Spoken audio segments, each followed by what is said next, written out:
Tu sais mon ami, dans la vie, faut pas te presser. Petit à petit pour toi, un jour ça va payer.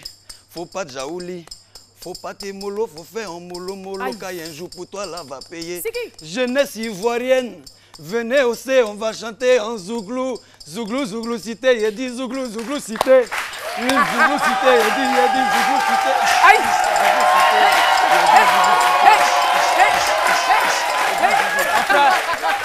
Mon frère, dans la vie, faut pas se presser. Dans la vie, oh, faut pas te presser. Comme tu l'as dit, mollo mollo, pour toi va sortir. Mais pourquoi tu es pressé? Tu n'es pas resté là-bas, tu es venu manger dans nos zougous.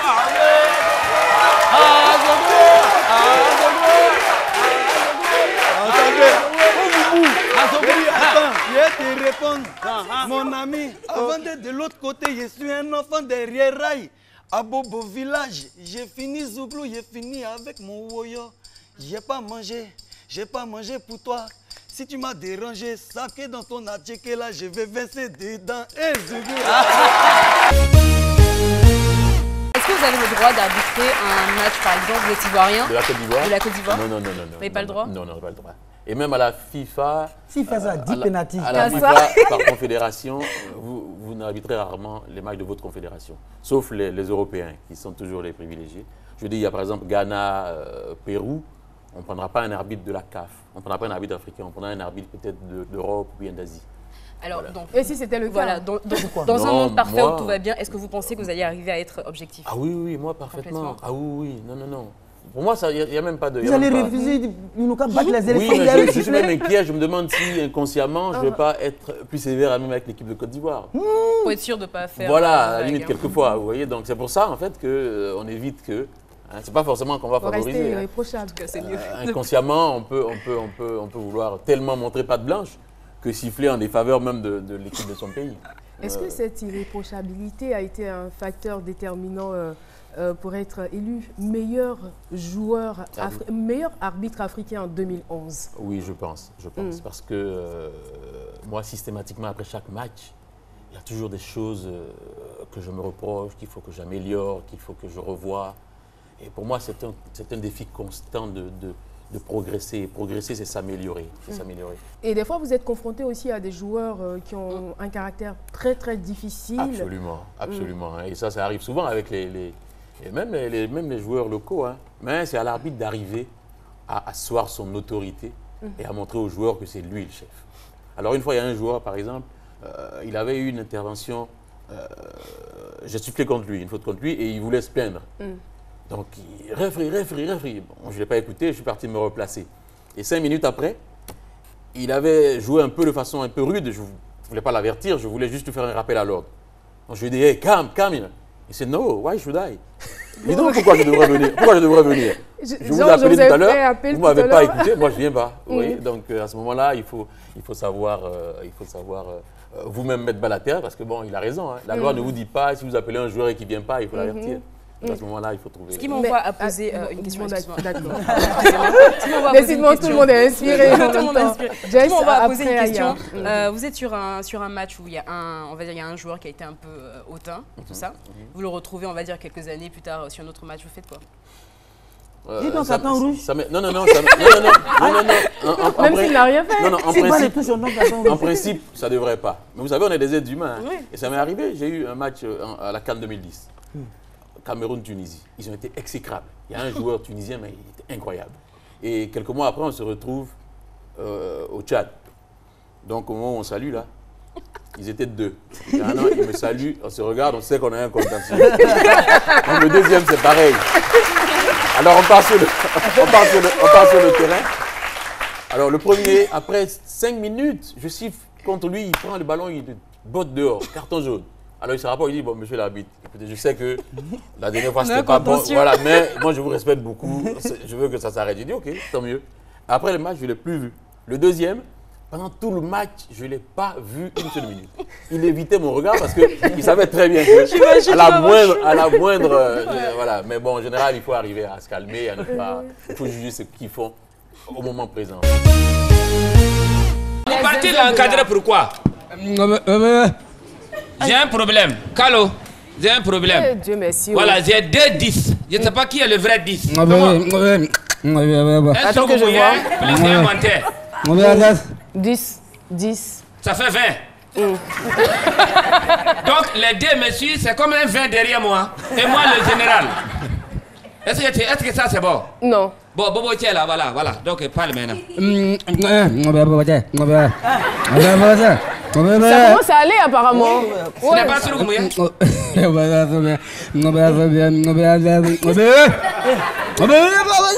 Ah, mais je suis en train de parler. En fait, le chef des mutins qui est là. Ah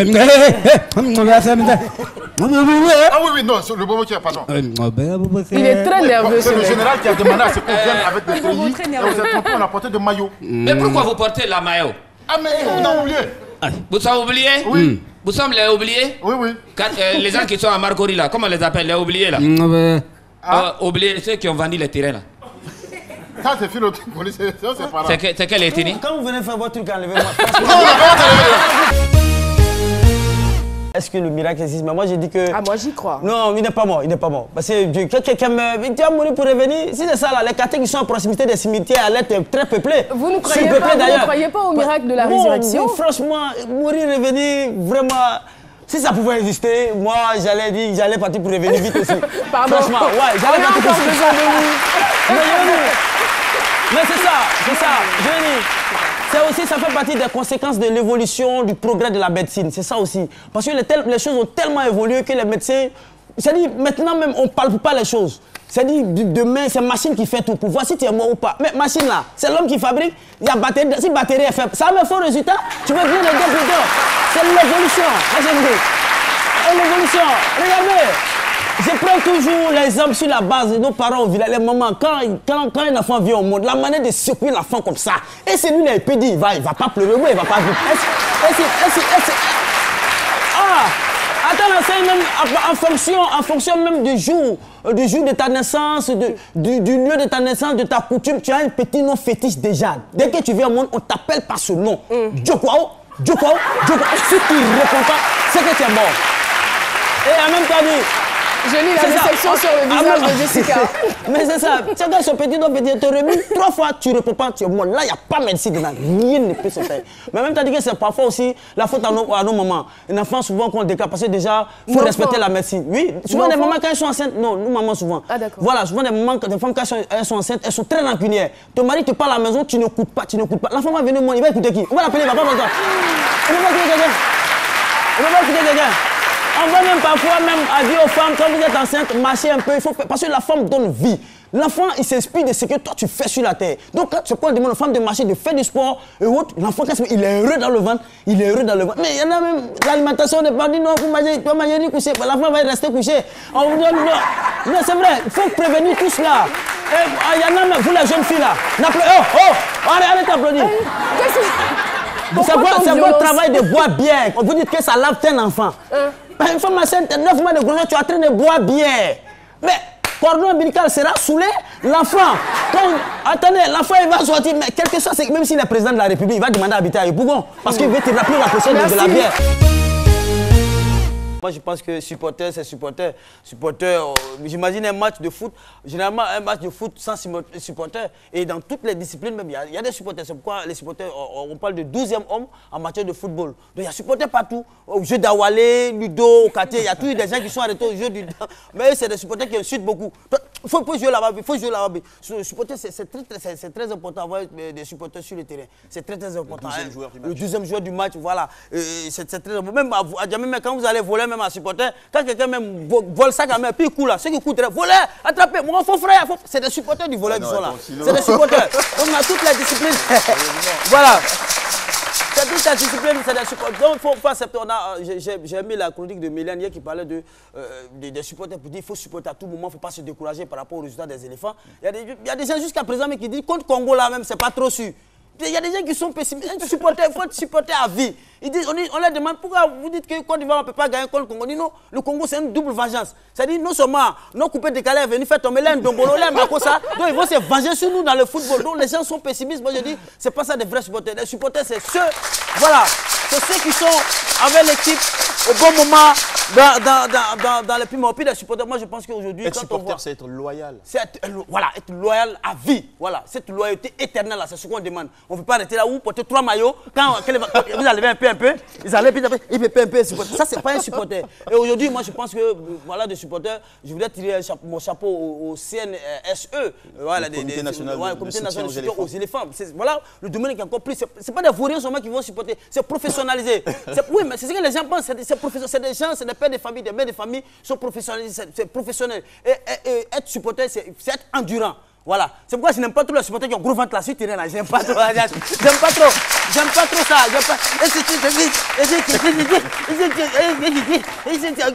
Tu vas supporter pendant combien de temps avec l'équipe? Donc j'ai dit, c'est professionnel. Et puis les supporters, quand il dit l'endurance, c'est aussi le sport. Il faut faire le sport. Un supporter, il doit apprendre les nages plats. Les nages plats, c'est quoi? Nage plat. Nage plat, c'est-à-dire qu'il doit apprendre à nager à plat sur le sol. Mais parce qu'on ne sait jamais. On ne sait jamais. Vous pouvez aller jouer, comme on le dit, vous pouvez aller jouer en terre étrangère. Imaginez, vous allez jouer contre le Niger et puis les supporters du Niger vous frappent. Mais si vous chicotes là, si tu ne connais pas nage plat dans le désert, comment tu peux revenir au pays? Donc il faut apprendre. Vous avez le bac. Vous êtes au contact de ces personnes. Vous ne cherchez pas du travail, vous ne cherchez pas à faire quelque chose ou peut-être une aide pour vous permettre d'aller dans une grande école ou à l'université, mais vous demeurez dans ce métier. Pourquoi? Bon, ce métier, vraiment, il est passionnant et puis il rapporte beaucoup. C'est vrai, j'essaie de faire ce que vous dites là, j'essaie de contacter d'autres pour qu'on m'aide à rentrer à l'université. Et puis bon, parce que nous, à notre époque, quand tu gagnes le bac, il faut qu'on t'oriente encore. Bon, moi, j'ai pas eu la chance de ça et puis j'étais allé chez un oncle qui devait m'aider à faire ça. Lui m'a laissé, il est allé en voyage. Donc, quand tu es auprès de ces jeunes-là, l'argent qu'ils te donnent là, tu n'as pas besoin d'aller travailler. C'est plus que du travail. Après un moment même là, j'ai tenté d'aller à la zone industrielle de Yopougon, mais ce que tu gagnes là, c'est trop mini. Là-bas, chaque jour, tu peux gagner au moins 100 000, 150 000. Wow. C'est vraiment... Il faut être dedans pour voir. Vous gagnez 100 000, 150 000 par nuit? Non. Chaque fois, on a 3 nuits. On a vendredi, samedi et dimanche. Dans les 3 nuits, tu peux gagner 150 000. Par week-end. Par week-end. Et vous pouvez nous expliquer exactement ce que vous faites pour mériter ce salaire? Enfin, bon, je ne parlerai même pas, cette rémunération. Non, nous sommes des parqueurs. Et puis, on est au contact des grandes personnalités. Et puis, nous, les boîtes que nous sommes devant, là, c'est des grandes, c'est pas des boîtes des pauvres. Généralement, on vous tâche de donner peut-être ces personnalités qui viennent là, comme sont peut-être âgées de plus de 60 ans. Vous leur offrez des filles de 14 ans, 15 ans parfois, pour avoir quelque chose en retour. 14-15 ans, elles vont pas en boîte. C'est mineur, 14-15 ans. Oui, non, mais eux, ça, oui, ils enlèvent ça. Non, les filles même viennent. Non, les filles même, elles participent au mouvement parce qu'elles-mêmes viennent en boîte là-bas. Elles-mêmes viennent, on ne va pas les juger chez elles, elles-mêmes viennent. Les rassurés ne sont pas des mineurs. Non, il y a toutes les pointures. Hein. Vous avez le contact des filles là, voilà, on a le contact des grandes filles. Il y a une fraîchine pour vous. Voilà. Non, ça c'est des choses qu'on faisait quand on était encore plus jeunes. On leur rendait beaucoup de services, les filles, la drogue, beaucoup de choses quand on était encore plus jeunes, mais maintenant on a pris de l'âge. Donc, il y a des choses qu'on ne fait plus. Mais sinon, les filles même viennent en boîte. C'est-à-dire que les vendredis, la fille même est bien sapée, elles viennent par petits groupes, elles sont dans la boîte. Donc quand le boss vient, il dit, mais mon petit, comment c'est comment? On n'a pas un poisson vrai pour moi. Là-bas, on appelle ça les poissons frais. Voilà, donc... Non, mais en fait, ce que vous dites, en fait, c'est-à-dire qu'on a quand même une idée assez arrêtée des personnes qui travaillent dans la nuit, justement, parce qu'on associe tout ça à tout ce qui est négatif. Et ce que vous dites là, justement, ça va conforter les gens dans cette idée-là, alors qu'il y a des personnes qui travaillent dans la nuit, mais de façon honnête, qu'ils font parce qu'ils aiment vraiment. Oui, non, on fait ça. Non, c'est un mouvement de la nuit. En fait, c'est un mouvement qui existe dans la nuit. Quand les gens vont en boîte, normalement, ceux qui vont en boîte, les riches, là, ils peuvent boire chez eux à la maison. Mais s'ils vont en boîte, c'est par rapport à tous ces mouvements aussi. Moi, je pense qu'il y a tout ça aussi, ça fait partie de la nuit. Ça embellit la nuit, c'est le côté bon de la nuit même. En tout cas, moi, ce que j'ai entendu, ce qui se raconte un peu partout, c'est que vous ne faites pas que parquer les voitures, vous venez à peine de le dire, mais vous donnez des informations. C'est-à-dire que vous êtes ceux qui font des rapports, en fait, vous rapportez. En gros, si un monsieur il a l'habitude de venir avec une jeune fille, qui est sa copine, si demain vous voyez la même jeune fille avec un garçon, vous l'appelez, vous lui dites « Allô monsieur, on vient de voir ta copine avec une jeune fille ». Non, ça c'est les... Voilà. C'est déjà arrivé ou pas? Non, c'est des choses qui sont déjà arrivées, mais c'est les plus jeunes parmi nous qui ne connaissent pas le travail. Sinon, nous, on ne fait pas ça. Parce que le boss, c'est comme mon papa, c'est comme mon ami. Je ne peux pas faire ça. En faisant ça, je garde nos relations. Au contraire, je le protège de tout ça. Il y a des dames même qui viennent, elle vient, elle garde sa voiture, elle assise dans la voiture, elle ne descend pas. Elle attend, on lui a dit que son mari vient là. Donc elle est assise dans la voiture, elle attend son mari. Donc nous, quand on voit la voiture de son mari venir de loin, il y a plein que nous, on a participé à leur mariage, donc on connaît madame, on connaît monsieur. Forcément. Voilà, donc quand on voit la voiture de monsieur venir, on court vers lui.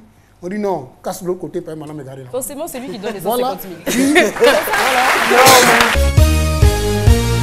Vous avez un tableau de chasse, donc vous allez sur Facebook, vous papillonnez, c'est comme ça que ça se passait, n'est-ce pas? Oui, c'est ça. Et il y a malheureusement des filles qui tombaient dans votre piège. Oui, évidemment. Vous étiez un tombeur de ces filles. Bon, quelque sorte. Malheureusement. Bon, heureusement pour moi, malheureusement pour elle, si on peut le dire.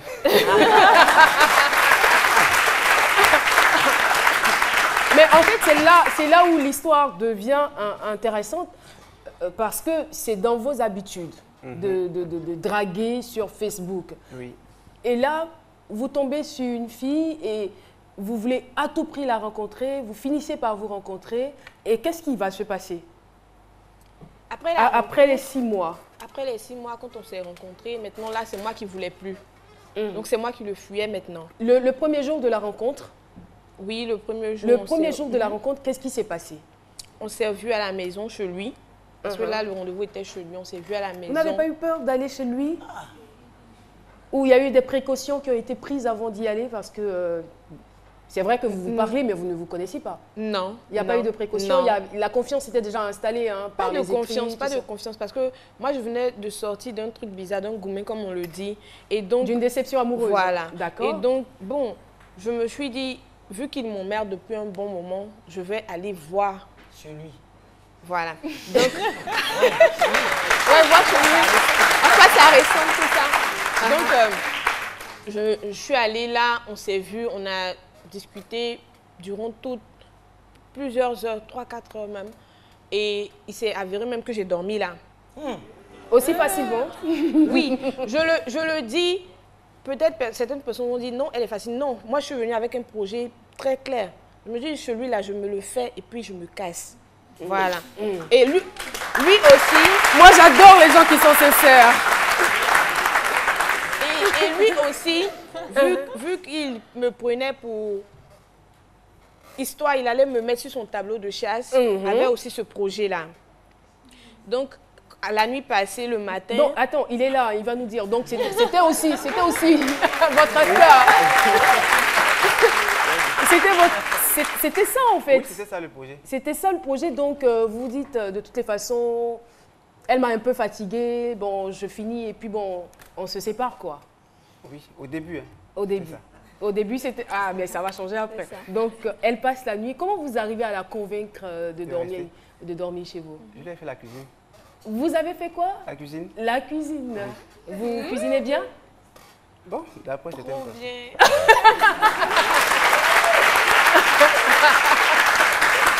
Elle dit trop bien. Et qu'est-ce que vous avez préparé ce jour-là? J'ai fait, bon, rien de spécial, hein, du poulet, avec une petite sauce d'accompagnement qu'elle a beaucoup aimé. Et elle a tenté malgré tout hein, de vous décourager. Hein. Oui, mais disant qu'elle ne savait pas faire la cuisine. Elle ne savait rien faire, même chauffer l'eau même. Elle ne savait pas le faire. Mais est-ce que c'est vrai? Non. Ah, c'était juste pour le décourager. Ouais. Et moi, je disais à chaque fois, non, c'est pas grave si tu ne sais pas faire la cuisine, c'est pas grave, moi je vais le faire à ta place. Et après avoir mangé, je pense que l'heure est très avancée. Donc elle est très avancée. Elle me dit, non, tu ne vas pas quitter ici pour aller chez toi, il fait tard. Donc reste à la maison, je te promets, je ne te touche pas. Tu es sûr? Oui, je suis sûr. Je te fais rien, tu peux dormir. Je te promets. Je dors au salon, toi tu prends la chambre, il n'y a pas de problème. Donc c'est comme ça, elle est restée. Vous l'avez cru? Non. Ah bon. Je suis impressionnée parce que vous avez arrêté vos études en classe de CE2. Oui, c'est 3 mois de CE2. Cours élémentaire, 2e année. Vous avez juste fait 3 ans. 3 mois, pardon. Oui, 3 mois. Alors, comment est-ce que vous êtes parvenu à briguer tous ces postes alors? Bon. Avec ce niveau? Vous savez, quand c'est un don inné, tu ne peux pas l'arrêter. Moi, c'est un don inné pour moi. Parce que mon papa n'était pas intellectuel. C'est un don, d'accord. Mais c'est quelqu'un qui parlait cette langue. Alors peut-être c'est son don-là qui est venu à moi. Et là aujourd'hui, les cadres, vous m'excusez, en français je vous bats. C'est tout. Vous parlez, moi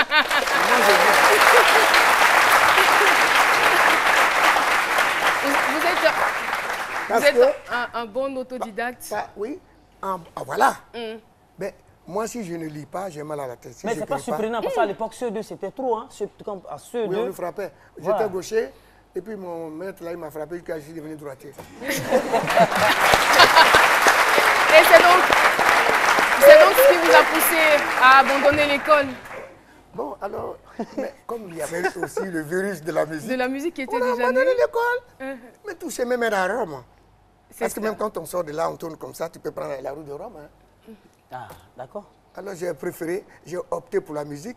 Et quand on est quitté à faire avec quelque chose Aspro Bernard, en novembre 70, je suis dans le village, à Trafla, à Dubasso, pardon. J'ai rencontré ma grand-mère pour la première fois. Je lui ai dit, grand-mère, excuse-moi, je lui ai dit, grand-mère, vous avez chanté traditionnel, bénis-moi, 15 jours que je chante, qu'on me voit. Et c'est cette bénédiction qui s'est réalisée aujourd'hui. 47 ans après. 47 ans après. J'ose croire que cette grand-mère était de votre côté. Est-ce pareil pour tous les autres membres de votre famille? Est-ce qu'ils adhèrent à cette idée que vous soyez aujourd'hui à 73 ans une star? Bon, vous savez, quand on parle de mère, j'ai un pincement au cœur. Je n'ai pas connu ma mère. Nous sommes désolés. À 20 ans, j'étais à Abidjan et ma mère a été tuée par Torino Adaloa. Le 23 mars 1973. Ah, c'était donc une réalité, Torino, ce grand gangster au vitre teintées. Je n'ai pas connu ma mère. L'affection maternelle même, les parents ne l'ont jamais. Il faut qu'on se le dise, j'ai été enfant de la rue pendant 10 ans. Oui, j'ai été enfant de la rue. Mais à me voir aujourd'hui... Enfant dans la rue. Enfant dans la rue, comme ça, à cause de danse. Danse. C'est-à-dire les personnes qui devaient me prendre pour faire concours de danse m'habillent le mardi. Parce que le samedi, on n'a qu'à faire n'importe comment je gagne. J'étais meilleur danseur. En tant que chauffeur de taxi communal, je sais que vous n'avez pas, pour l'instant, hein, ça va peut-être venir, vous n'avez pas de véhicule à vous. Donc, on voit un peu comment ça fonctionne. C'est-à-dire que vous avez un collègue qui est un peu fatigué, il vous dit venez prendre mon véhicule. C'est comme ça que ça se passe généralement. Est-ce qu'ils vous font facilement confiance? En dehors de votre ami qui vous a fait confiance la première fois, est-ce que c'est aussi facile avec les autres? Bon, c'est dans les débuts qu'ils étaient un peu réticents. Ils étaient un peu réticents, mais quand un m'a donné son véhicule et ils ont vu que j'entretenais bien le véhicule. Par exemple, moi, je peux venir très tôt le matin, je viens à 6 h, je prends le véhicule, je rentre le soir. Bon, à partir de 19 h déjà, je peux avoir ma recette. Moi, je garde plus tôt que les hommes. Parce que déjà, il y a des pourboires. Bon, quand je sors, les hommes même me cèdent le passage. Donc, je peux aller rapidement et revenir. Maintenant, bon, comme vous l'avez si bien dit... Vraiment, c'est une chance que d'être femme, quoi. Non, mais franchement, parce que des pourboires... Avec... Non, mais je n'ai jamais entendu qu'il y avait des pourboires. Les hommes chauffeurs de taxi souffrent. À la limite, pour 50 francs, c'est la bagarre, c'est la bagarre. Et vous avez des pourboires? Oui, j'ai des pourboires. D'autres même peuvent me donner 1000 francs et me laissent la monnaie. Pas plus tard, c'était dans ce mois-là, juste à la fin du mois, là.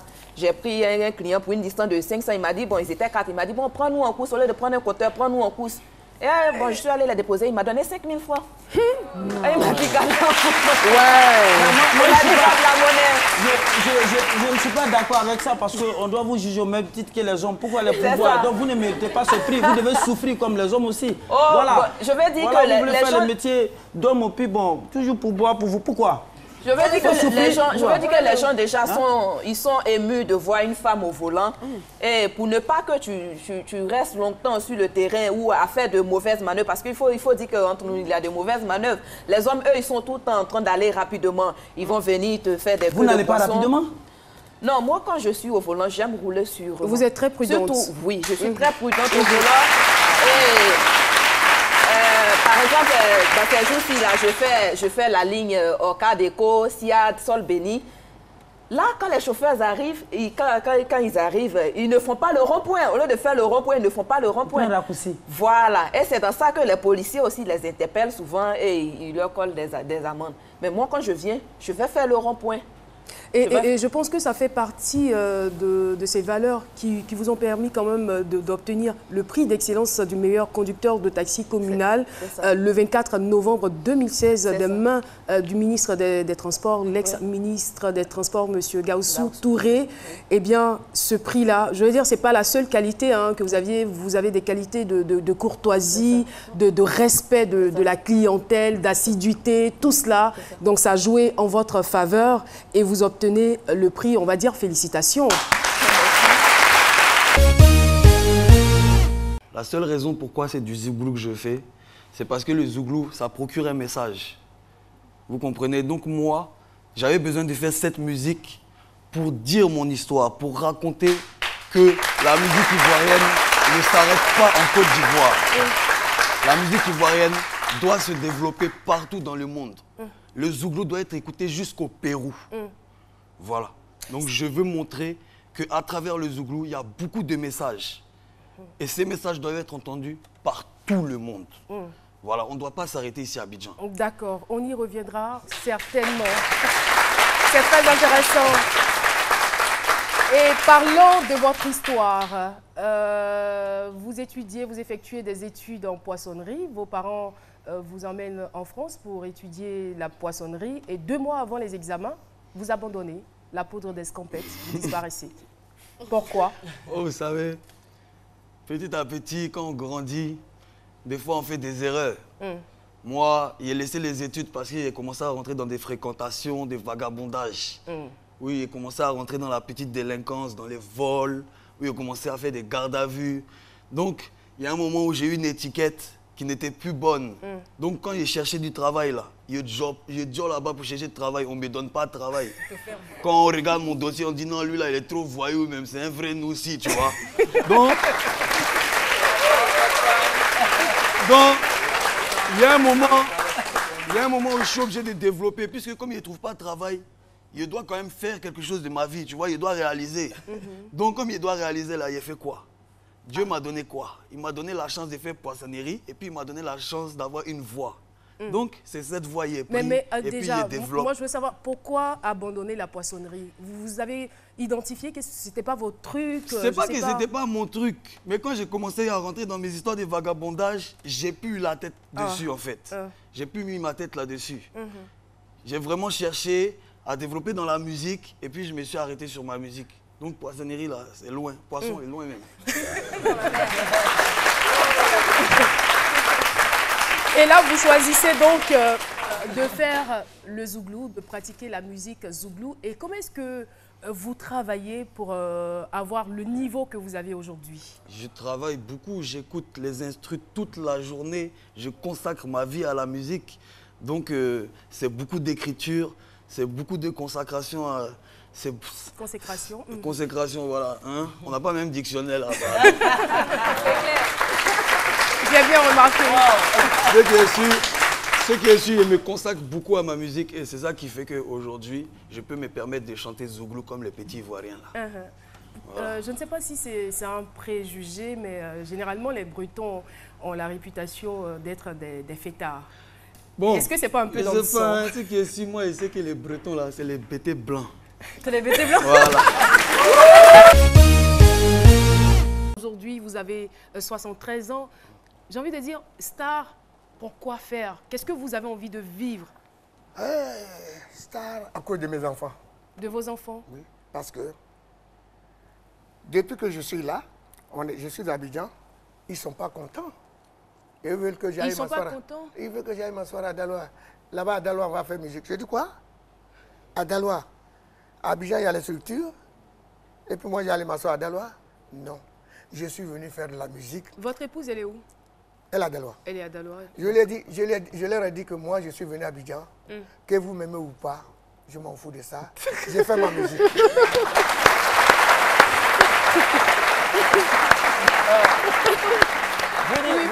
Oui, vous comptez sur quoi pour vous imposer? Parce qu'on sait déjà que le milieu est déjà, vous connaissez comment ça se passe actuellement. Les jeunes ont miné le terrain. Vous, à 73 ans... Jamais il y a place pour moi. Je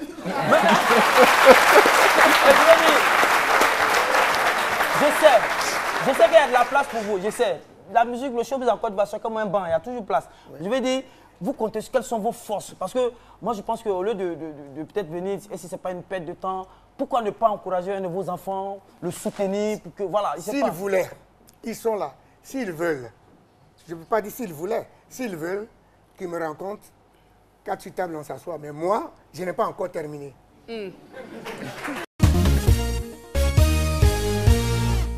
Et c'est reparti pour le Move Tour 2017, le plus grand show des vacances à l'intérieur du pays. Le Move Tour 2017, c'est 7 villes à sillonner et 7 concerts gratuits avec la crème des artistes de Côte d'Ivoire. Mix Premier, Les Leaders, Bomba Misara, De Bordon Likoufa, Daisy Champion, TNT, Yabongo Nova, Kerosene DJ et Sombil. Rendez-vous à Boaké, Korogo, Daloa, Mans, San Pedro, Bordecou et Béjarville. En vacances, c'est Move qui fait le show dans ta ville. Move. No limit.